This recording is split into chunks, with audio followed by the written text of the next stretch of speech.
आपण आपल्या धड्यामधल्या कोणत्या कोणत्या गोष्टी केल्या आहेत, जर एकदा आपण रिवाइज करूया आणि मग आजच्या धड्याच्या पुढच्या भागाकडे जाऊया. आपल्या बायोलॉजीच्या अभ्यासाला सुरुवात झाली आहे या धड्यात, energy flow in an ecosystem. या धड्यामध्ये आपण काय काय पाहिलं? सगळ्यात पहिलं तर आपण ह्या इकोसिस्टम या शब्दाचा अर्थ बघितला. आपल्या आजूबाजूला असलेल्या सगळ्या बायोटिक अबायोटिक फॅक्टर्सना मिळून जी काही सिस्टीम बनते, ज्याच्यामध्ये सगळेच लिव्हिंग नॉन लिव्हिंग थिंग असतात, त्यांचं इंटरॅक्शन असतं, त्यांची इंटरडिपेंडन्सी असते आणि त्यांच्यामुळे एकमेकांवर होणाऱ्या ज्या काही पॉसिबल गोष्टी असतात त्या सगळ्याचा एकत्रित परिणाम म्हणजे इकोसिस्टम असते. तर आपल्या इकोसिस्टम मध्ये खूप सारे लिव्हिंग आणि नॉन लिव्हिंग थिंग आहेत, जे आपण ऑलरेडी मागच्या वेळेला बोललो होतो. ते एकमेकांसाठी ऍज अ फूड एकमेकांवर जे अवलंबून असतात त्याला आपण फूड चेन म्हणतो. एक ॲनिमल दुसऱ्या ॲनिमलचं फूड आहे आणि ही पूर्ण सायकल जी आहे ते सुरू होते फोटोसिंथेसिस पासून ती एंड होते डिकम्पोजिशन पर्यंत. आणि ही पूर्ण नेचरमध्ये सतत कंटिन्युअसली सुरू असलेली प्रोसेस असते. या फूड चेनला जेव्हा आपण इंटरलिंक करतो तेव्हा त्याची फूड वेब बनतं.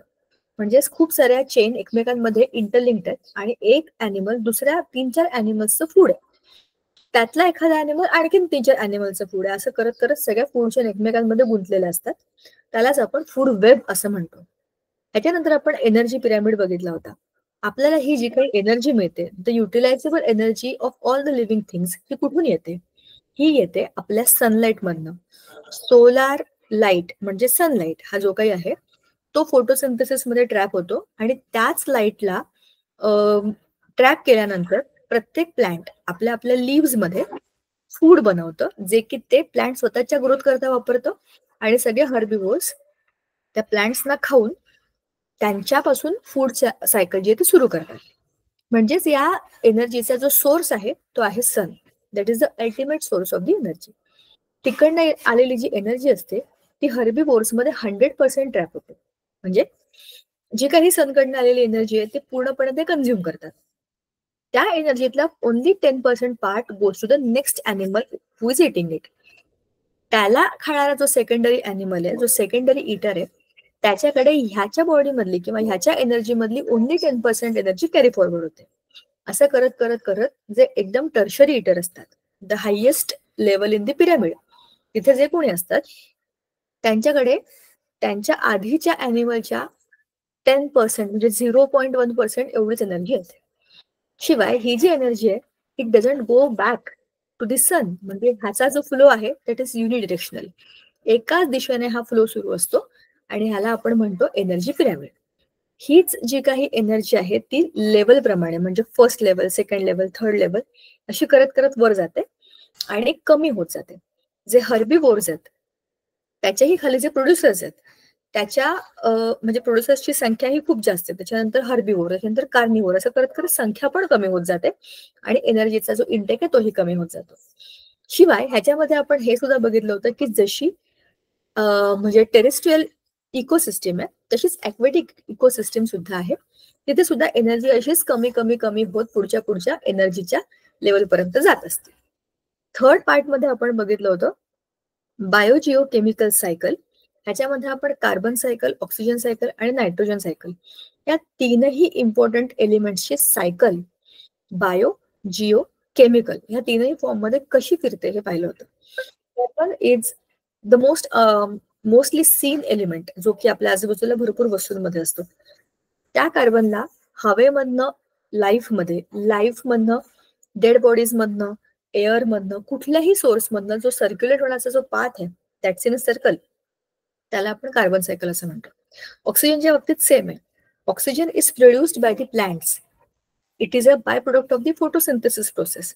तो जो ऑक्सिजन आलेला असतो तोच ऑक्सिजन ॲनिमल्स घेतात ब्रीदिंग मध्ये आणि त्यांच्या या रेस्पिरेशनच्या प्रोसेसमध्ये कार्बन डायऑक्साईड बाहेर पडतो. त्याच्यामध्ये कार्बन डायऑक्साईड मध्ये CO2 मध्ये सुद्धा ऑक्सिजन आहे. सो असा हा ऑक्सिजन म्हणजे पूर्णपणे सर्क्युलेट होत असतो, फिरत असतो. नायट्रोजन सायकलमध्ये आपण बघितलं की nitrogen is the highest amount in the air, पण तो ज्या फॉर्म मध्ये आहे तो ॲनिमल्स करता युजफुल नाहीये. शिवाय नायट्रोजन हा त्या मनाने कमी रिॲक्टिव्ह एलिमेंट आहे. मग त्या नायट्रोजनचे नायट्रेट आणि नायट्राइट या 2 फॉर्म मध्ये कन्व्हर्जन होतं. त्याच्यासाठी काही मायक्रो ऑर्गॅनिझम्स पण मदत करतात. मी तुम्हाला हे कनेक्ट का करते, कारण आपला जो नेक्स्ट लेसन आहे तो ह्या सगळ्याच्या कनेक्शन मध्ये येतो, बरोबर. तर अशा पद्धतीने जे एअर मधलं नायट्रोजन आहे ते ट्रॅप होतं आणि ते अशा फॉर्म मध्ये येतं जे की अर्थ मध्ये जाईल नायट्राइटच्या फॉर्म मध्ये, आणि मग ते अर्थ मधनं त्याच्या रूट्स मधनं जे काही प्लांट्स आहेत ते ऍब्झॉर्ब करतात आणि मग ते आपल्या प्रोटीन्स मध्ये, आपल्या फूड मध्ये, अशा वेगवेगळ्या फॉर्म मध्ये ते येतं. आणि आपल्या सगळ्यांच्या बॉडी मधले जे डीएनए वगैरे आहेत ना, त्याच्यामधला जो नायट्रोजन कंटेंट आहे तो हाच नायट्रोजन आहे जो एलिमेंटल आहे. सो हा आपल्यासाठी गरजेचा असतो, फक्त तो हवेमधला आहे तशा फॉर्म मध्ये आपण तो कन्झ्युम नाही करू शकत, त्याला कन्वर्ट करावं लागतं. ते नायट्रोजन सायकल मधनं होतं. लिव्हिंग थिंग्स मध्ये असलेला जो नायट्रोजन आहे तो बाहेर कसा पडतो, तर तो डिकम्पोज झाल्यावरती मिथेन म्हणजे NH3 या गॅसच्या फॉर्म मध्ये बाहेर पडतो. मग त्याच्यानंतर आणखीन NO2 NO अशा फॉर्म मध्ये सुद्धा, म्हणजे नायट्रोजन ऑक्साईड, नायट्रोजन डायऑक्साईड अशाही कंपाऊंडच्या द्वारे त्याची सायकल फिरती राहते. आणि हे सगळे जे आपल्या आजूबाजूला असलेलं वातावरण असेल, म्हणजे एअर, वॉटर, सॉइल आणि आपल्या आजूबाजूच्या सगळ्या लिव्हिंग नॉन लिव्हिंग थिंग्स एकमेकांशी कनेक्टेड असतात आणि ते एकमेकांच्या एका सर्क्युलर पाथमध्ये फिरत असतात, बरोबर. त्यालाच आपण ही सायकल म्हणतो, जे आहे बायोजिओ केमिकल सायकल. हे सगळं आपण ह्यातनं बघितलं. ह्याच्यामध्ये एक लास्ट महत्वाचा मुद्दा होता फूड चेनला आपण जो बघितला होता, जो की आहे डिकम्पोजर्स. डिकम्पोज करणारे छोटे छोटे मायक्रो ऑर्गॅनिझम्स असतात. ते एक तर सॅप्रोफाइट्स असतात, म्हणजे ते डेड अॅनिमल्स वरतीच जगतात, किंवा ते डिकम्पोजर्स असतात, तर ते कोणती पण गोष्ट डिकम्पोज करतात. आता ह्याचं कनेक्शन आपल्या पुढच्या लेसन मध्ये आहे, कारण पुढचं लेसन आपले useful micro organisms, useful and harmful micro organisms हाच आहे. मी आता तुम्हाला जे काही सांगितलं ते ऑलरेडी आपण पीपीटी मध्ये बघितलं होतं बघा. Energy flow in ecosystem. Ecosystem म्हणजे काय, स्ट्रक्चर ऑफ इकोसिस्टीम काय असतं, त्याचा फ्लो कसा असतो, फूड चेन म्हणजे काय, फूड वेब म्हणजे काय, ट्रॉपिक लेवल्स म्हणजे काय, फर्स्ट लेवल सेकंड आपण मगाशीच बोललो. त्याच्यानंतर एनर्जी पिरामिड म्हणजे काय, एनर्जी 10% कमी कमी होत वर जाते. नंतर आपण ऍक्वेटिक इकोसिस्टीम बद्दल सुद्धा बोललो. आणि बायोजिओ केमिकल सायकल मधली कार्बन सायकल, नंतर ऑक्सिजन सायकल, नायट्रोजन सायकल, आणि सगळ्याचं कन्क्लुजन हेच की ते आर इंटरलिंक्ड, हे आपण आता ऑलरेडी बोललोय. आता ह्या इकोसिस्टीम मधला एक महत्वाचा आणि पुढचा जो भाग आहे तो आहे हा, आपल्या आजूबाजूला असलेले micro organisms and the study of microbes. Useful and harmful microbes हा लेसन आपण मागच्या वेळेला सुरू केला होता, त्याचा एक पार्ट आपण थोडासा पुढे केलाय, मुद्दाम रिवाइज केलं, कारण की आपल्या एनर्जी सायकल्स मध्ये ह्याचा उपयोग आपल्याला करून घेता येतो. बघा आता युजफुल अँड हार्मफुल मायक्रोब्स मध्ये आपण काय काय बघणार आहोत. आपल्या आजूबाजूला एअर, वॉटर आणि सॉइल सगळीकडेच मायक्रो ऑर्गॅनिझम्स हे असतात, त्यांना ओमनी प्रेझेंट म्हणतात. ओमनी प्रेझेंट ह्याचा शब्दाचा अर्थच आहे की they are everywhere, present everywhere. आता मायक्रो ऑर्गॅनिझम्स आणि मायक्रोबायोलॉजी हे म्हणजे काय हे सुद्धा आपण मागच्या वेळेला बोललो होतो. Microbiology is a special branch of biology which deals with study of micro organisms. त्याच्यामध्ये बॅक्टेरिया आहेत, व्हायरस आहेत, फंगा आहेत, प्रोटोझोआ आहेत, जे मायक्रोस्कोपिक आहेत, जे आपण we can't see with our naked eyes, but we need to have some special instrument to study their structure, their working, their replication. All these things are seen under the microscope. त्याच्यामध्ये ज्यांना आपण बघतो ते आहेत micro organisms, and the biology dealing with that special study is microbiology. आता ह्या micro ऑर्गॅनिझम्सचा आपल्या बॉडीवरती impact काय आहे, कशा करता याचा अभ्यास करायचा, नावच आहे बघा ना, useful and harmful micro organisms. बघा, the name itself tells us why do we need to study them, because they are around us and they impact us. How? Just one second, I can't see myself well.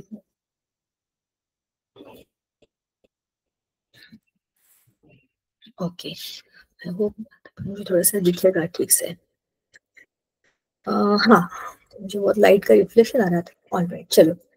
हाँ, useful आणि harmful microbes ह्याच्यामध्ये आता आपण बघणार आहोत सगळ्यात पहिल्यांदा uses of micro organisms. तर मागच्या वेळेलाही आपण हे बोललो होतो की कमर्शियल फूड प्रोडक्शनच्या वेगवेगळ्या कंपनीजमध्ये, वेगवेगळ्या प्रोडक्ट्समध्ये अशा मायक्रो ऑर्गॅनिझम्सचा उपयोग होतो. पिझ्झाचे बेस असतील, ब्रेड असेल, किंवा केक असेल, इडली बॅटर असेल, इवन अल्कोहोल मॅन्युफॅक्चरिंगसाठी सुद्धा micro organisms are used for the commercial purpose. आता मेडिसिन्स मध्ये सुद्धा मायक्रो ऑर्गॅनिझमचा वापर होतो, जे की आपण वॅक्सिन घेतो ना, त्याच्यामध्ये ह्या मायक्रो ऑर्गॅनिझमचा वापर केला जातो. नंतर आहे एन्व्हायरमेंटल युजेस, की ते डिकम्पोजिशन, बायोरिमिडिएशन आणि नायट्रोजन फिक्सेशन करतात.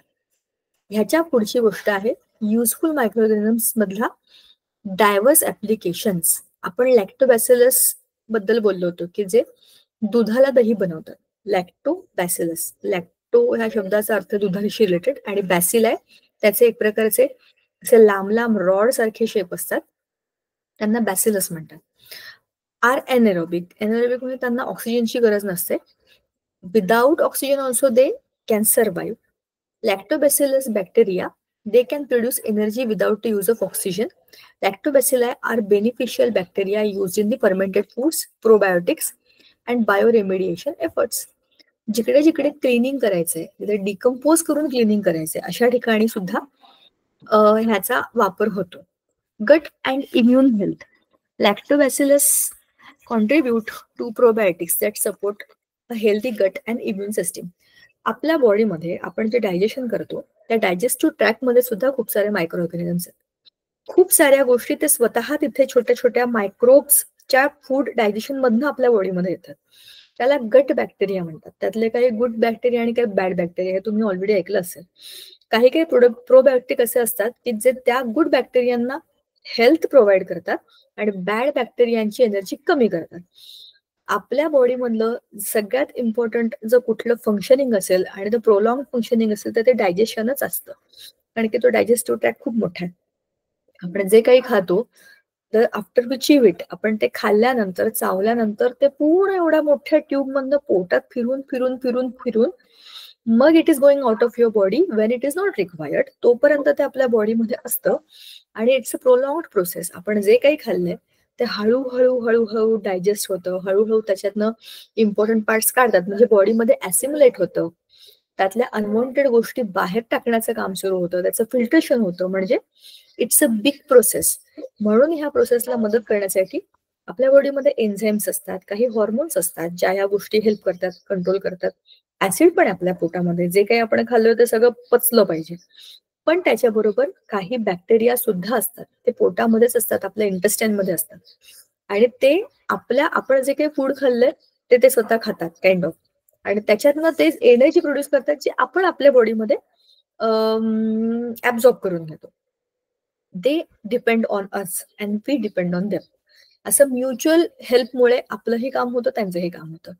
पण ते आपल्या बॉडीमध्ये असतात, त्याच्यामुळे काही गोष्टी आपल्यासाठी इझी होतात. तर ते गुड बॅक्टेरिया असतात, त्यांची हेल्थ चांगली राहावी, कारण आपण भरपूर काय काय खातो आणि आपल्या फूड मधनं सुद्धा खूप साऱ्या पॅथोजन्सना आपण इंटेक करतो. ते आपल्या बॉडीमध्ये आले की आले, मग काय मज्जाच मज्जा त्यांची. पण तसं नाही व्हायला पाहिजे आणि जे बॅड बॅक्टेरिया आहेत ते मेले पाहिजे. गुड, जे आपली इम्युनिटी वाढवतील असे गुड बॅक्टेरिया वाढले पाहिजे. त्याच्यासाठी प्रोबायोटिक घेतले जातात. आणि पूर्वपार आपल्या घरांमध्ये जे सगळ्यात चांगलं आपल्या माहितीतलं आणि फ्रेश प्रोबायोटिक असतं ते असतं दही. अजूनही खूप साऱ्या घरांमध्ये रोज दही खाल्लं जातं, ताक प्यायलं जातं. त्याचं कारणच आहे की ते नॅचरल प्रोबायोटिक आहे. ते न घेता आणखीन ऍडिशनल प्रोबायोटिक भरपूर, याकुल्ट वगैरे सारखे प्रोडक्ट तुम्ही ऐकलेही असेल, त्यांचे ऍडही पाहिले असेल, तर ते सगळे एकच काम करतात, आपल्या बॉडी मधल्या गुड बॅक्टेरियांना मदत करणं, जे आपल्या डायजेस्टिव्ह सिस्टीम मध्ये हेल्पफुल असतात. हे झालं आपल्या गट आणि इम्युन हेल्थ बद्दल. एन्व्हायरमेंटल ऍप्लिकेशन्स, जसं आपण मगाशीच म्हणालो की lactobacilli aid in cleaning up the pollutants through bioremedial processes. तर ते बायोरेमेडी करणं म्हणजे ऑटोमॅटिक एखाद्या गोष्टीला डिग्रेड करणं. ते झालं की क्लिनिंग होतं आणि आपल्या आजूबाजूला असलेल्या डेड डिकम्पोस्ट मॅटरला क्लीन करण्यासाठी त्याच्यामधनं त्याचं डीके तयार व्हायला लागतो, डीके होतो आणि ज्या गोष्टीपासून तो पदार्थ बनलाय तो त्या मूळ घटकांमध्ये परत जातो. ह्यालाच आपण म्हणतो डिकम्पोजिशन. ह्याच्यामध्ये सुद्धा लॅक्टोबॅसिलस पार्टिसिपेट करतात. आता रायझोबियम, सिम्बायोटिक बॅक्टेरिया. आपण हे बोललो होतो की कोणत्याही शेतकऱ्याला ज्याला माहितीये की कडधान्य घेतल्यामुळे जमिनीचा कस वाढतो, तर तो कशामुळे वाढतो बघा, सिम्बायोटिक रिलेशनशिप. आपण जसं आपल्या पोटातल्या बॅक्टेरियांबद्दल बोललो की ते they are good bacteria helping our digestion, तसंच ह्या ज्या काही आपले लेग्युमिनस प्लांट्स असतात, लेग्युम्स म्हणजे कडधान्य, त्यांच्या मुळांमध्ये तुम्ही अशा छोट्या छोट्या अशा गोळे असतात तसे बघितले असतील, काइंड ऑफ फोड असतात ते त्यांच्या मुळांना आले. पण त्याच्यामध्ये काही बॅक्टेरिया राहत असतात, त्यांचं नाव आहे रायझोबियम. हे रायझोबियम बॅक्टेरिया हवेतला जो नायट्रोजन त्याला फिक्स करतात and they help to convert that into the form which is easily helpful to to assimilate into the soil. जे आपण नायट्रेट आणि नायट्राइट बोललो ना, त्या फॉर्म मध्ये येण्यासाठी हे जे बॅक्टेरिया आहेत ते मदत करतात. त्यांचं नाव आहे रायझोबियम. आणि ह्या जे काही असे ते त्यांचे तुम्हाला इथे दिसतात ना गोल गोल असे नोड्युल्स, त्याच्यामध्ये ह्या रायझोबियमच्या कॉलनीज असतात. So they stay there and they help the atmospheric nitrogen to fix into the nitrate and nitrite form, which is consumed by the plants, important in their growth and development.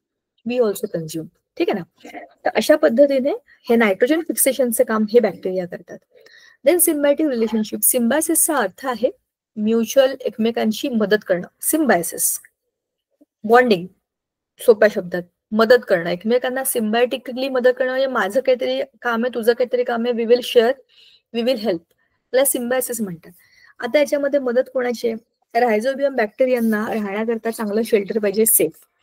ते कोण देत आहे? ते roots देत आहेत. दुसरं, प्लांट्सला काय पाहिजे? हवेतला नायट्रोजन आपल्याकडे आलेला पाहिजे. ते कोण करत आहे? रायझोबियम. म्हणजे मदत ह्याची पण मदत त्याची पण, आणि दोघंही एकमेकांच्या बरोबर राहून एकमेकांची मदत करतात.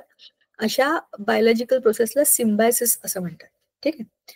Sustainable agriculture. ज्या ज्या ठिकाणी मी तुम्हाला म्हणलं होतं की अशा पद्धतीने तुम्ही जर शेती केलीत, ऑब्व्हियसली तुमच्या मातीचा कस वाढतो. मातीचा कस वाढणं म्हणजे मातीमधल्या सगळ्या मूलभूत जे काही असतात त्यातले मिनरल्स कंटेंट तो त्याच्यामध्ये ऑटोमॅटिकली वाढतो. जर नसेल तर आपल्याला वरून त्यात खत घालावं लागतं. त्यातलं एक महत्वाचं असतं NPK फर्टिलायझर. N म्हणजे नायट्रोजन, P म्हणजे फॉस्फरस आणि K म्हणजे पोटॅशियम. तर ह्या तिघांना वरून टाकावं लागतं. पण केमिकली एखादी गोष्ट टाकली की ती पूर्णपणे ॲसिम्युलेट होत नाही, सॉइलमध्ये पण होत नाही. शिवाय त्याचे डिसएडव्हान्टेजेस असतात ते वेगळे. जमीन खराब होते, शेतीचं नुकसान होतं, कारण मातीचा कस खराब होतो केमिकल्समुळे. पण नॅचरल प्रोसेसने जर आपल्याला त्या गोष्टी मिळाल्या तर मग वरून ते फर्टिलायझर्स टाकायची आपल्याला गरजच पडत नाही. आपोआप आपल्या मातीचा स्तर सुधारतो. ठीक आहे. त्याला आपण म्हणतो सस्टेनेबल ऍग्रिकल्चर. म्हणजे आपल्याला खूप धान्य पाहिजे, खूप पीक पाहिजे, म्हणून त्या मातीवरती भडीमार करायचा केमिकल्सचा, असं करून आपण मातीचं नुकसान करतो आणि स्वतःच्या तब्येतीचे नुकसान करतो. म्हणूनच आपण अशा वेळेला फर्टिलायझर न टाकता ऑर्गॅनिक फर्टिलायझर किंवा मॅन्युअर टाकतो. त्याच्यामध्ये शेतीतला कचरा, पालापाचोळा असं सगळा जमा करून त्याच्यापासून त्याला डिकम्पोज करून, आता हे सगळं ऑर्गॅनिक मॅटर आहे. म्हणजे हे सगळं निसर्गतः बनलेलं, निसर्गामध्ये डिग्रेड होणारं मटेरियल आहे. त्याच्यापासून बनलेलं जे खत असतं ते जमीन पूर्णपणाने ऍब्झॉर्ब करते आणि त्याच्यामुळे ती झाडं पण जी असतात ती खूप चांगली सकस वाढतात. त्याला आपण ऑर्गॅनिक फार्मिंग म्हणतो. तसंच ऑर्गॅनिक फार्मिंग बरोबर ऑर्गॅनिक फर्टिलायझेशनचा सुद्धा एक प्रकार असतो, ज्याच्यामध्ये आलटून पालटून पिकं घेतली जातात. 2-3 पिकं झाली की मुद्दाम कडधान्य लावायची. कडधान्य लावले की आपोआप माती सुधरून जाते. अशा पद्धतीने पूर्वापार झालेली पद्धत आहे. म्हणजे हे काही नव्याने शोधलेलं नाहीये. उलट आपल्याकडच्या पूर्वीच्या शेतकऱ्यांना ही गोष्ट खूप चांगली माहिती होती आणि म्हणून ते आलटून पालटून पीक बदल म्हणतात त्याला, असं करत असायचं. त्याचं कारण मात्र हे आहे. आता पुढचा मुद्दा आहे आपला यीस्ट. बघा, हा आपला मित्र आहे बरं का. यीस्ट आपला खरा खरा मित्र आहे. तो आपण भरपूर ठिकाणी वापरतो. बेकिंग, बेकिंग मध्ये ही प्रोसेस अशी, आपल्याला त्याचा कणिक मळतो की नाही आपण, तसा गोळा बनवून ठेवायचा असतो थोडा वेळ. कणिक मळल्यावरती ती कणिक मळलेली एवढ्या उंचीची असत आणि थोड्या वेळाने बघितलं त्याची उंची वाढलेली असते, फुगून वर येतं ते पीठ. असं का होतं? कारण की त्याच्यामधले जे यीस्ट नावाचे जे काही बॅक्टेरिया असतात ते काय करतात, ते आपोआप त्यातलं कंटेंट चेंज करतात, त्यांची ग्रोथ होते आणि त्यातनं कार्बन डायऑक्साईड रिलीज होतो आणि या प्रोसेसमधनं आपला जो पिठाचा गोळा आहे तो असा फुलवून येतो आणि मग त्याच्यापासून त्या रोट्या बनवतात, त्याच्यापासून काय मैद्याचे केक बनवतात किंवा त्याचे ब्रेड बनवतात किंवा आणखीन काय काय बनवतात. तर हे बनवण्यामागचं कारणच ते. बिस्किट्स मध्ये सुद्धा यीस्ट वापरलं जातं बनवताना. ब्रीविंग, मी तुम्हाला जसं म्हटलं होतं की अल्कोहोल प्रोडक्शन मध्ये सुद्धा यीस्टचा वापर केला जातो, कारण की ते फर्मेंटेशन करतात. शुगर इंटू इथेनॉल हे कन्व्हर्जन करण्याचं कामच मुळात यीस्टचं असतं. शुगर म्हणजे शुगरचे मॉलिक्युल्स C6H12O6 जे आपण फोटोसिंथेसिस मध्ये बघितलं ना ते, त्यांना जर फर्मेंट केलं तर त्याच्यापासून इथेनॉल बनतं C2H5OH आणि CO2 हा गॅस पण त्यातनं बनतो. इथेनॉल इज अन अल्कोहोल, त्याच्यामुळे त्याची चव बदललेली असते त्या पदार्थांची. शुगर पासून अल्कोहोल बनतं आणि हे कुठे होतं? बियर, वाईन, स्पिरिट ह्या सगळ्या गोष्टी बनताना फर्मेंटेशन होतं. फर्मेंटेशन करतो कोण?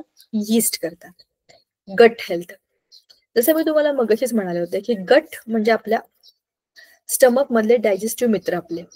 तर probiotic yeast strains can aid digestion, reduce inflammation and inhibit harmful bacteria.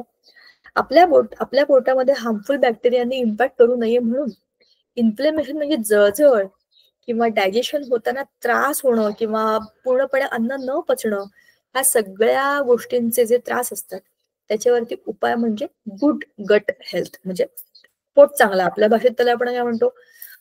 चांगल्या आरोग्याचं लक्षण म्हणजे आपलं पोट चांगलं असलं पाहिजे, कारण त्याच्यामध्ये गट हेल्थ म्हणजे तेच आहे, पोटाची काय म्हणतो आपण, कंडिशन चांगली असणं. बायोरिमेडिएशन, certain yeast species can break down pollutants, making them useful for cleaning up contaminated environments. Antibiotics.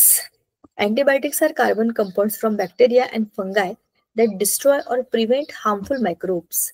They revolutionized 20th century medicine, reducing diseases like tuberculosis. Broad spectrum antibiotics, example ampicillin, amoxicillin, are effective against various bacteria used when the pathogens is unknown. Narrow spectrum antibiotics, example penicillin, gentamicin, target specific known pathogens.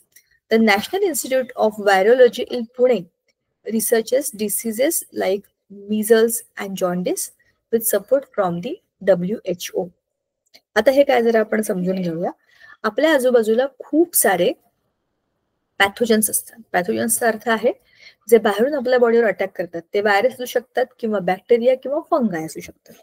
आता त्याचे examples काय आहेत? Viral इन्फेक्शनचं सगळ्यात best example recently होतं ते corona होता. कोरोनाचा virus जेव्हा तो आला तेव्हा त्याचं मेडिसिन आपल्याला माहिती नव्हतं. मग त्याच्यावरती आपल्याकडे रिसर्च झाला and we are very fortunate की आपल्या देशामध्ये कोरोनाचं वॅक्सिन बनलं, तेवढ्या सगळ्या भारतातल्या लोकांना दिलं आणि शिवाय आपण ते इतर देशातल्या लोकांना सुद्धा देऊ शकलो to make them survive into this pandemic. पूर्ण जगामध्ये आलेली सिच्युएशन होती ना ती. तर त्याच्यावरती शोधायचं म्हणजे मग काय करायचं? व्हायरस हे असे लिव्हिंग नॉन लिव्हिंग थिंग असतात. लिव्हिंग नॉन लिव्हिंग असं का म्हणाले मी? असे कुठेतरी जग बाहेर पडलेले असतील ना जगामध्ये ते डेड असतात. पण ज्या लिव्हिंग थिंग मध्ये किंवा ज्या ऍनिमल मध्ये ते जातात आणि तिथे ते इंड्यूस करतात स्वतःला, म्हणजे ते स्वतःला तिकडे जिवंत करतात, तिकडे ते रेप्लिकेट करतात. आणि ते सगळ्याच थिंग्स मध्ये असं करत नाहीत. जसं स्वाईन फ्लूचं उदाहरण बघितलं तर स्वाईन फ्लूचे जे व्हायरस आहेत ते असे कुठेही असेल, तुमच्या माझ्या आजूबाजूला कुठे पडलेले असतील पण ते डेड असतील, जसं की कचरा पडलेला असतो ना तसा. पण जर त्या स्वाईन मध्ये म्हणजे ते डुक्कर मध्ये जर ते गेले समजा, तर काय होतं? त्याला त्याचा फ्लू होतो. फ्लू म्हणजे सर्दी ताप खोकला येतो ना आपल्याला, नाक गळतं, सारखं ताप आलेला असतो, त्याला फ्लू म्हणतो आपण. कॉमन फ्लू हा कॉमन आहे, क्लायमेट चेंज झाला की सगळ्यांनाच होतो, बरोबर. तसाच तो जो फ्लू आहे तो पिग्स मध्ये सुद्धा होतो. पण त्या पिग्स मध्ये त्याचे व्हायरस गेल्यानंतर ते व्हायरस ऍक्टिव्ह होतात आणि मग त्या पिगला ते आजारी पडतात. एकदा अशा इन्फेक्टेड पिग जवळ कुठलाही माणूस गेला तर त्याला त्याच्या बॉडी फ्लुइड्स मधनं तो डिसीज होतो, बरोबर. म्हणजे हे जे काही डिसीज असतात व्हायरस बॉर्न, ते त्या पर्टिक्युलर लिव्हिंग थिंग मध्ये गेल्यानंतरच ते सुरू होतात आणि ते स्प्रेड होतात त्या व्हायरसमुळे. जसं की आपण आता मगाशी म्हणालो कोरोनाच्या याच्यामध्ये, तर कोरोनाचे व्हायरस इकडे तिकडे जे पसरले ते त्या इन्फेक्टेड माणसाच्या थ्रू पसरले, बरोबर. आणि ते हवा पाणी कुठून येते इकडे इकडे पडलेले असतील आणि इन्फेक्टेड माणसाने त्याला इंटेक केलं की झालं, मग त्याला तो कोरोना होऊ शकतो, अशी परिस्थिती होती. हे झालं व्हायरस बद्दल. दुसरं बॅक्टेरिया. बॅक्टेरिया हे लिव्हिंग थिंग्स असतात, ते जिवंत असतात, ते सरळ सरळ अटॅक करतात आणि बॅक्टेरियांना आपण सरळ सरळ मारू पण शकतो. तिसरे असतात फंगस. फंगस म्हणजे तुम्ही स्किन इन्फेक्शन किंवा ते असे अंगावर चट्टे येतात, मग खाज उठते, पुरळ उठते. अशा प्रकारचे इन्फेक्शन जर ऐकले असतील, बघितले असतील, तर ते फंगल इन्फेक्शन असतात जनरली. तर अशा फंगल इन्फेक्शन मध्ये आपल्याला त्या फंगसला क्युअर करावं लागतं. थोडक्यात असे जेव्हा आपल्या बॉडीवर एखादे पॅथोजन अटॅक करतात, त्यांना मारण्याकरता आपल्या बॉडीमध्ये काहीतरी सिस्टीम पाहिजे. जसं आपल्या देशावर अटॅक केलं तर आपल्या देशाची आर्मी जाते मारामारी करण्यासाठी. मग आर्मीवाले आपले काका काय करतात, द ब्रेव्ह पीपल जातात आणि त्या बाहेरच्या आलेल्या जे कोणी असतात, घुसखोर असतात, आतंकवादी असतात, दुसरे कुठल्या कंट्री मधले लोक असतात जे आपल्या देशावरती अटॅक करतात, त्यांना ते मारतात, म्हणजे पॅथोजन्सना मारतात. सेम आपल्या बॉडीमधली आर्मी आपले डब्ल्यूबीसी. तर त्या डब्ल्यूबीसी वेगवेगळ्या गोष्टी करत असतात. आपल्या बॉडी सेल मधले ब्लड मधले हे सगळे सेल्स आहेत बरं का, हे सगळे ब्लड मध्येच असतात आणि ब्लड मधून सगळे फिरत असतात. तर आपल्या बॉडीमधली आर्मी आहे आपले डब्ल्यूबीसी. ते डब्ल्यूबीसी मुळे आपली इम्युन सिस्टीम बनते. इम्युन सिस्टीम म्हणजे आपली स्वतःची रोगप्रतिकारक क्षमता. आता एखाद्या बाहेरच्या पॅथोजनने आपल्या बॉडीवर अटॅक केला तर लगेच आपली आर्मी काय करते, ऍक्टिव्हेट होते आणि त्याला मारण्याचा प्रयत्न करते. पण समोरच्या माणसाकडे जर ती AK-47 असेल आणि आपण आपली तलवार घेऊन गेलो तर आपण लढू शकतो का? त्याच्याकडे जसं शस्त्र तसं शस्त्र आपल्याकडे सुद्धा आपण डेव्हलप करावं लागतं. खूपदा त्याच्या पडलेल्या गोळ्या, त्याच्या पडलेल्या बंदुका आणून आपण स्वतःच्या बंदुका तयार करतो. तेच काम अँटीबायोटिक्स करतात. समोरून येणारा पॅथोजन कोण आहे हे एकदा समजलं, त्याच्यावर रिसर्च झाला की मेडिसिन्स मध्ये काय करतात, त्याला धरून स्वतःचं एक असं मेडिसिन बनवतात. त्याच्यामुळे आपल्या बॉडीमध्ये अँटीबॉडीज तयार होतात.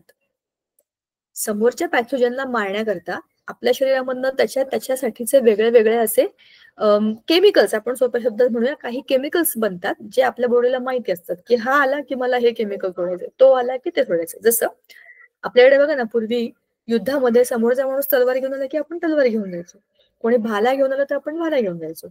तो तलवार घेऊन आलाय आणि मी भाला घेऊन गेलोय, अशी अनइक्वल मारामारी केली तर जिंकण्याचा स्कोप वेगळा असतो.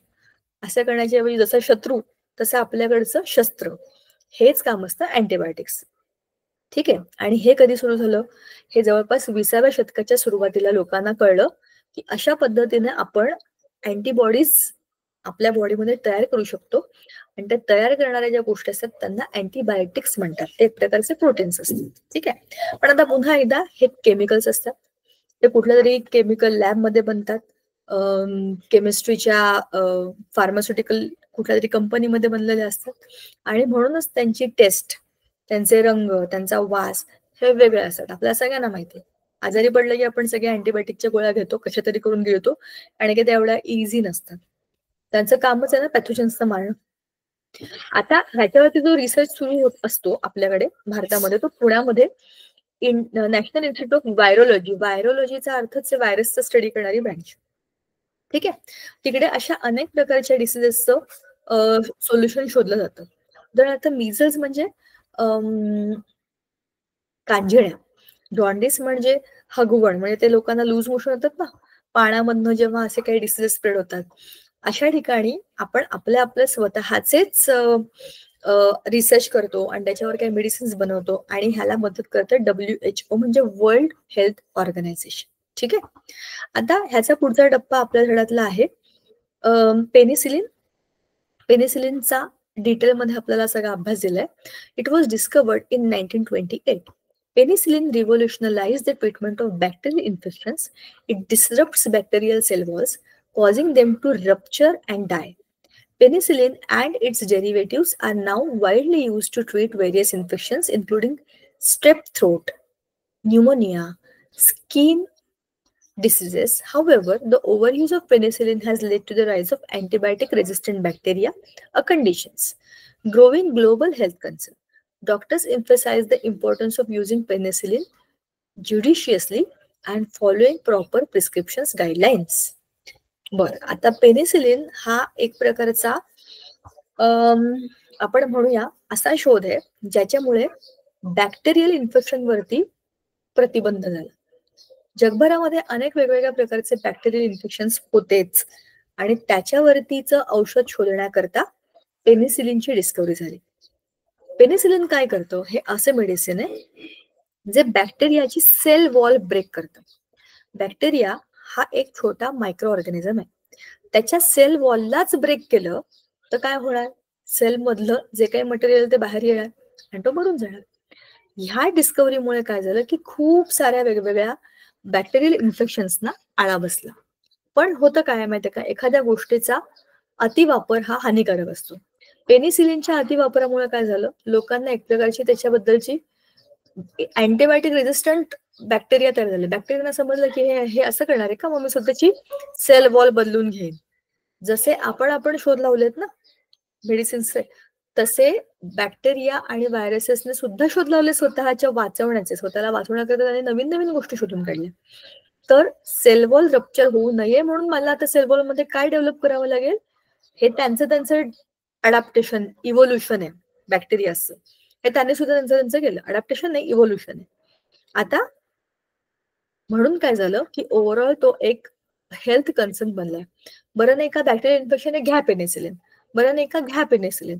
असं करून करून करून कुठल्याही बॅक्टेरियावरती पेनिसिलिनचं एकच मारा हे सोल्युशन असू शकत नाही. त्याच्यामुळे आपली बॉडी इम्युन होऊन जाते. खरंच काही झालं असेल तरी काम करत नाही. ते असतं ना फॉल्स मेडिसिन घेतो बघा आपण, की मला ना खूप झोप येत नाही, मला डोक्याला अमृतांजन लावून घेतो. अरे पण झोप येण्याकरता अमृतांजन नाहीच आहे. मला विक्सचा वास घेतला ना की खूप चांगली झोप येते. मला विक्सचे डब्बे बाजूला घेऊनच झोपायची सवय आहे. पण ही अतिशय चुकीची सवय आहे. आपल्याला सर्दी झाली असेल, डोकं दुखत असेल तरच ह्या गोष्टी लावण्याची गरज असते. मला झोप येत नाही म्हणून मी अमृतांजन लावून झोपणं, हा त्या मेडिसिनचा चुकीचा उपयोग आहे. अशा पद्धतीने जेव्हा डोकं दुखत असतं तेव्हा ते काम करणं बंद करतं. कारण की त्याचा आता आपण वापर वेगळ्या गोष्टीसाठी केलेला आहे आणि आपली बॉडी त्याच्याकरता आता युज टू झालेली आहे. औषधाच्या मात्रेमध्येच वापरलं तर त्याचा त्रास होत नाही, बरोबर. पण पेनिसिलिनच्या बाबतीमध्ये असं झालं नाही, कारण ते एक प्रकारची चांगली डिस्कव्हरी होती. प्रत्येक बॅक्टेरियल इन्फेक्शनला चला रे पेनिसिलिन देऊया अशा पद्धतीने गेल्यामुळे खूप साऱ्या ठिकाणी ते अँटीबायोटिक रेजिस्टंट बॅक्टेरिया तयार झाले त्याचे. म्हणूनच त्याला देताना म्हणजे कोणताही डॉक्टर पेनिसिलिनच्या मेडिसिन्स प्रिस्क्राईब करताना तर त्याच्या कंटेंट, त्याची गरज, त्याची मात्रा हे सगळं बघून देतात, बरोबर. नंतर आहे harmful effects of micro organisms, diseases. We all know that. Harmful effects of micro organisms मध्ये मायक्रोब्स काय करतात आपल्या शरीरावरती, त्याचा जो परिणाम होतो तो असतो फ्लू, निमोनिया, फूड पॉइझनिंग. जे अन्न आपण खाल्लं ते ताजं असेल, सकस असेल तर त्याला काही त्रास होत नाही. पण ते शिळं असलं, त्याचा वास येत असला, त्याच्यावर बुडबुड आलेत किंवा त्याचं फुगलंय, म्हणजेच काय झालंय की त्याच्यामध्ये आता काहीतरी डिग्रेडेशन सुरू झालंय. तिथे आता मायक्रो ऑर्गॅनिझम्स आलेत and they have started their work of degrading the food. अशा अन्न पदार्थांना खाल्ल्यामुळे सुद्धा डिसीजेस होतात. कंटॅमिनेशन, बरोबरच आहे. Microbes that spoil food, water and other materials through growth and toxic production. ते कंटॅमिनेट करतात पाणी, हवा, food, even contamination in the case of आपण जे काही खातो हात न धुता ते सुद्धा एक प्रकारचं कंटॅमिनेशनच असतं. इकॉनॉमिक डॅमेज, या सगळ्यामुळे काय होतं, आपल्या आजूबाजूला असलेल्या सगळ्या वस्तू, अन्नपदार्थ खराब झाले फेकून द्यावे लागतात, म्हणजे इकॉनॉमिक डॅमेज, आपलं पैशांचा व्यय येतो. ऍग्रिकल्चर इंडस्ट्रीमध्ये किंवा फूड इंडस्ट्रीमध्ये विचार करा, तुमची बेकरी आहे, तुम्ही काहीतरी बनवलं आणि ते सगळं खराब झालं, डिकम्पोज झालं, फेकून द्यावं लागणार तुम्हाला.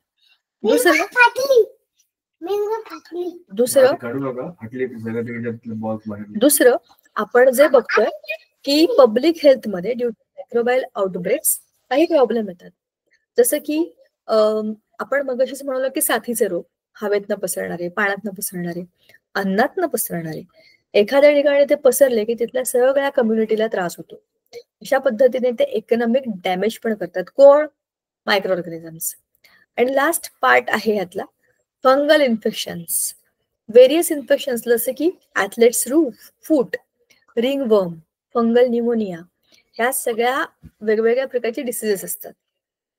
Clostridium bacteria is a genus of anaerobic bacteria that can produce potent toxins leading to potentially fatal diseases like tetanus and botulism. म्हणजे अशा काही डेडली डिसीज सुद्धा ह्या बॅक्टेरियाजमुळे निर्माण होऊ शकतात की माणूस त्यातनं रिकवर होत नाही. फूड अँड वॉटर कंटॅमिनेशन जे तुमच्या आणि माझ्या हातात पण आहे आणि नाहीये पण. आपण एखाद्या बाहेरच्या ठिकाणी गेलो आणि आपल्याला तहान लागली, आपण नळाचं पाणी प्यायलो. त्याला काय माहिती की तिथे कशा प्रकारचं काय कंटॅमिनेशन आहे. त्याच्यामुळे आपल्याला कुठलं तरी इन्फेक्शन हे होऊ शकतं. त्यालाच आपण म्हणतो फूड अँड वॉटर कंटॅमिनेशन. हे झालं पीपीटी मधनं. आता जरा धड्यामधनं बघूया की आपण काय काय बघितलं. हा आपला धडा जरा फास्ट फॉरवर्ड करते. आपला मगाचा धडा होता फूड पिरामिडचा, बायोजिओ केमिकल सायकल. आता इकडे केमिकल कार्बन सायकल आली बघा. हे आपण मगाशीच बोललो. मग ऑक्सिजन सायकल आणि लास्ट आहे आपली नायट्रोजन सायकल. ठीक आहे. आता आपण बघतोय आपला पुढचा धडा जो आहे युजफुल अँड हार्मफुल मायक्रोब्स. बघा, ह्या धड्यामध्ये आपण आता आपल्या बुक मधनं सगळ्यात महत्वाचे मुद्दे कोणते कोणते ते जरा डिस्कस करूया. सगळ्यात पहिला आहे युजफुल मायक्रो ऑर्गॅनिझम्स. त्यामध्ये आहे लॅक्टोबॅसिलस, रायझोबियम आणि यीस्ट. हार्मफुल मध्ये काय बघा, दोनच मुद्दे धड्यामध्ये, युजफुल आणि हार्मफुल. हार्मफुल मध्ये आहे क्लोस्ट्रिडियम आणि इतर काही अन्य हार्मफुल मायक्रो ऑर्गॅनिझम्स. आता एक minute.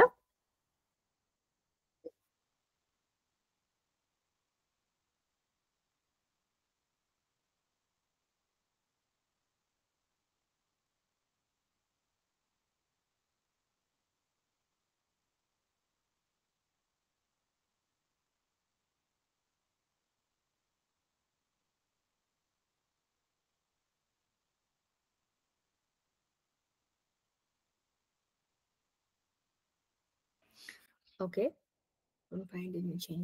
Okay.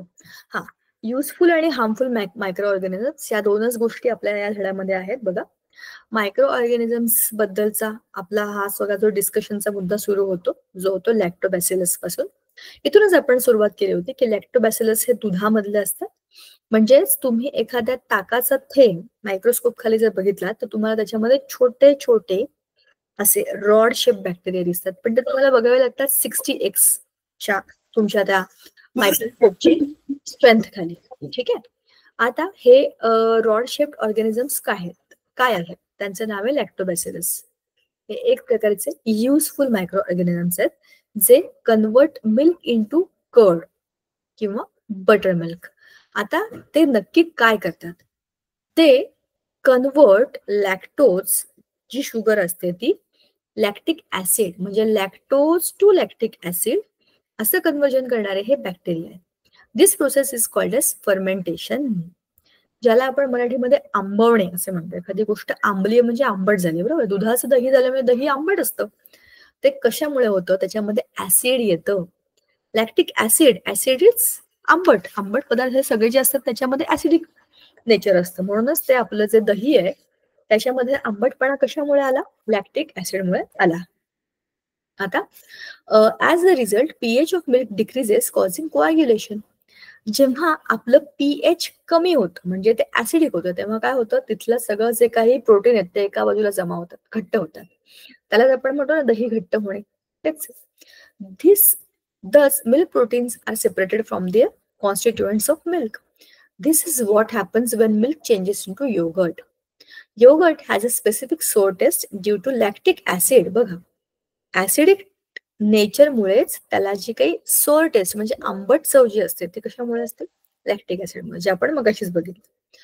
The low pH destroys harmful microbes present in the milk. दुधामध्ये इतरही काही मायक्रो ऑर्गॅनिझम्स असतात, पण जसं जसं पीएच कमी होतं आणि दुधाचं दही होतं आणि ते आंबट आंबट होत जातं, हे सगळे हार्मफुल मायक्रो ऑर्गॅनिझम्स मरतात. दूध हार्डली 2 दिवस टिकतं, दही 4-5 दिवस टिकतं. दही खराब होतं का, दही खूप आंबट होतं आणि त्याच्या वरच्या सरफेसवरती काही फंगल ग्रोथ्स यायला लागतात, कारण की ऑब्व्हियसली त्याची पण एक कॅपॅसिटी आहे. दह्यापेक्षाही जास्त दिवस काय टिकतं, तूप टिकतं. म्हणजे एका एका एका कंटेंट मधनं एकातून दुसऱ्यातून तिसरा आपण जे चेंजेस करतो त्याच्यामधले, त्याची शेल्फ लाईफ वाढत जाते, बरोबर ना. दह्याची दुधापेक्षा जास्त आहे, कारण की दूध हे ऍसिडिक नाहीये, किंचित ऍसिडिक असतं पण पूर्णपणे ऍसिडिक नाही. रादर दही तर ऍसिडिकच आहे, म्हणून त्याच्यामध्ये मायक्रोऑर्गॅनिझम्स ग्रो होत नाहीत, आणि झाले तरी ते मरतात.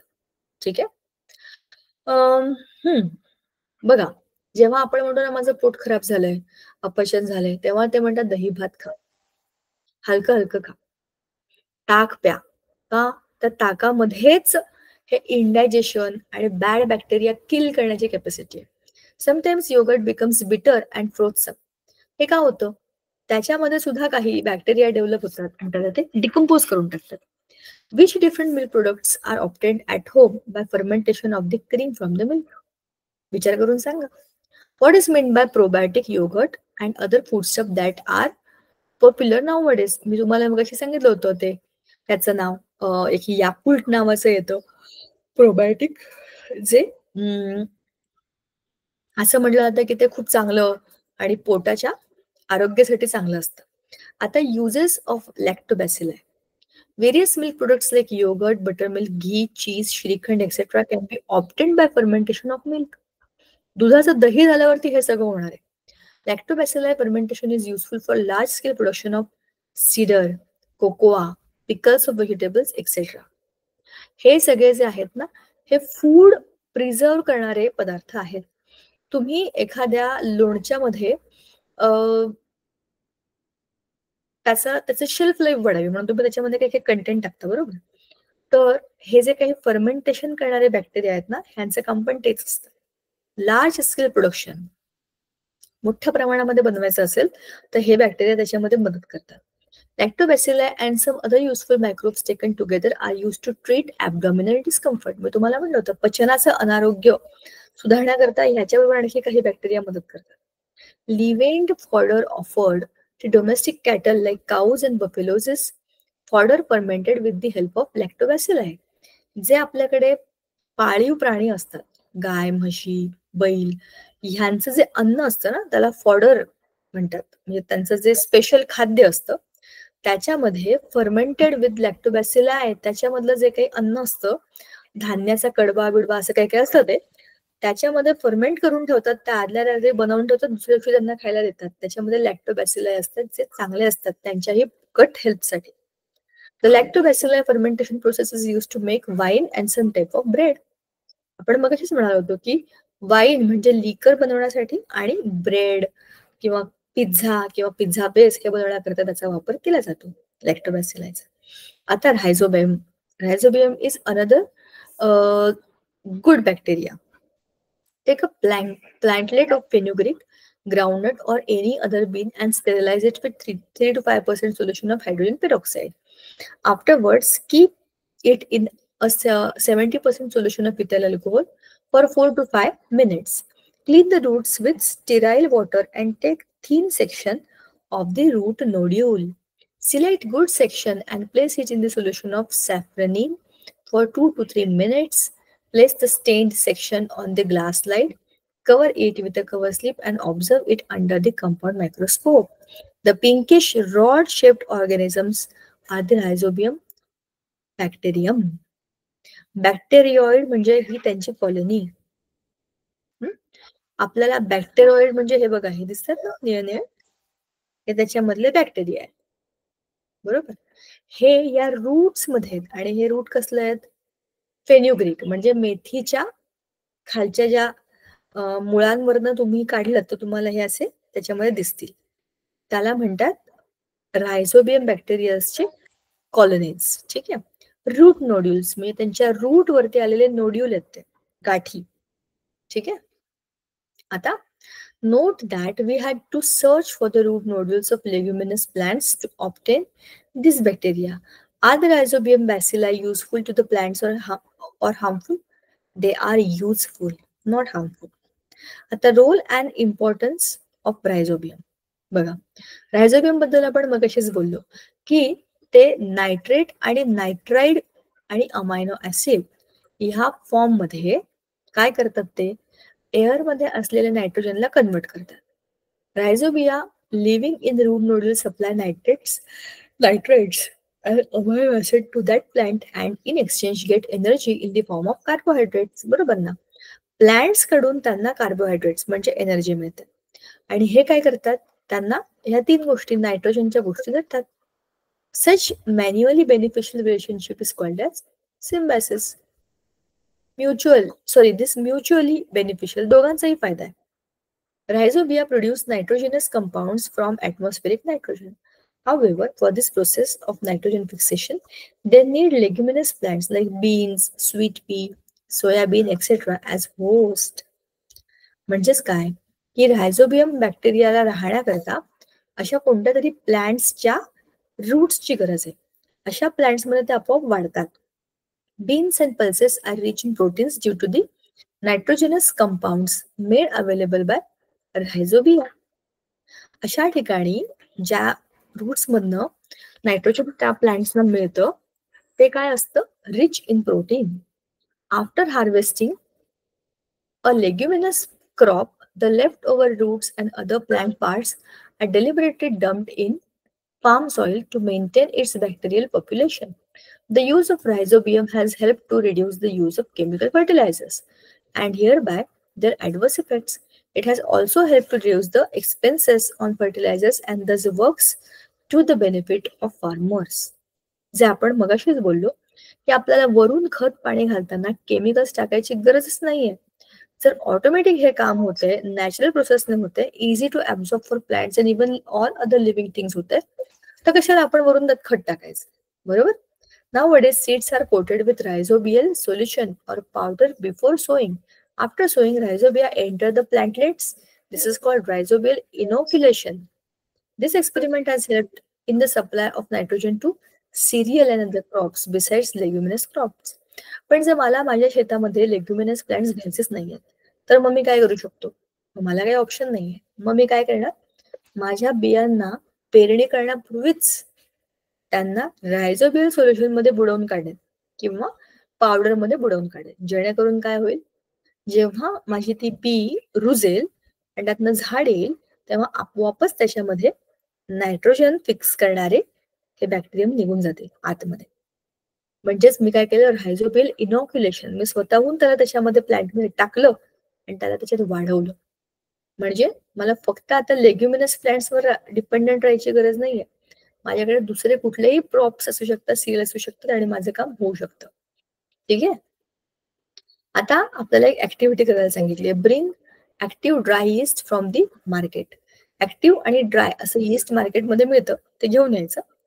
Mix a spoonful of yeast 2 spoonfuls sugar with the sufficient quantity of lukewarm water in the bottle. Fix a colorless transparent balloon on the mouth of the bottle. What changes do you observe after 10 minutes? आपल्याला काय करायचंय यीस्टला पाण्यामध्ये थोड्या कोमट पाण्यामध्ये टाकून ठेवायचे आणि एखाद्या ट्रान्सपरंट कलरलेस बलूनला एका बॉटलच्या माउथवरती बांधायचंय आणि आपलं सोल्युशन आपण त्या बॉटलमध्ये टाकलं ऑलरेडी. तर 10 मिनिटांनी बघितल्यावर काय होतं mix lime water with the gas accumulated in the balloon. Collect that lime water in the beaker and observe it. What do you observe or what do you notice? Take a drop of the solution from the bottle on the glass slide. Put a cover slip over it and observe it under the compound microscope. आपण जे काही yeast टाकलंय त्याच्यामध्ये त्याचं budding होतं म्हणजे काय होतं रिप्रोडक्शन होतं आणि नवीन नवीन छोटे छोटे बर्ड्स त्यातनं बनतात. हे सगळं काय आहे आणि हे कशासाठी वापरतात हे आपण बघूया पुढच्या आपल्या लेक्चरमध्ये. आणि तेव्हा आपला रायझोबियम संपेल आणि तिसरा महत्वाचा बॅक्टेरिया हेल्पफुल बॅक्टेरिया सुरू होईल. आता आज आपण जे काही बोललो जो काही अभ्यास केला तो होपफुली तुम्हाला समजला असेल. त्यात काही शंका असतील तुम्ही मला नक्की विचारा. पुढच्या लेक्चरला भेटूया. थँक्यू. थँक्यू प्रेमा मॅम. Thank you Sangeeta ma'am.